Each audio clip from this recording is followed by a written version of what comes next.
چلیے آج کے سوالات شروع کرتے ہیں. جو صحیح جواب دے گا اس کو ملے گی ایک مٹھائی. پہلا سوال یہ ہے، قرآن کریم کی وہ کون سی دو مکمل صورتیں ہیں جو ایک ساتھ نازل ہوئی؟ سورۃ الفلق اور سورۃ الناس. بالکل صحیح جواب. چلیے اٹھائیے. دوسرا سوال یہ ہے، حضور صلی اللہ علیہ وسلم کی بشارت کس نبی نے دی تھی؟ حضرت عیسیٰ علیہ السلام. بالکل صحیح جواب. چلیے شاباش اٹھائیے. تیسرا سوال یہ ہے، آپ صلی اللہ علیہ وسلم کی والدہ حضرت آمنہ کا تعلق کس قبیلے سے تھا؟ بنو زہرہ.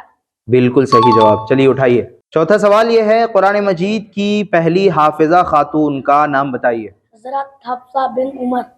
رضی اللہ تعالی عنہا. چلیے شاباش اٹھائیے. پانچواں سوال یہ ہے، راہ خدا میں شہید ہونے والی پہلی صحابیہ کا نام بتائیے. حضرت سمیہ رضی اللہ تعالی عنہا بولنا رضی آگے. اللہ تعالیٰ عنہ. بالکل صحیح جواب. چلیے اٹھائیے. آخری سوال یہ ہے، حضور صلی اللہ علیہ وسلم کی پیدائش کس مہینے میں ہوئی؟ ربیع الاول کے مہینے میں. بالکل صحیح جواب. چلیے اٹھائیے.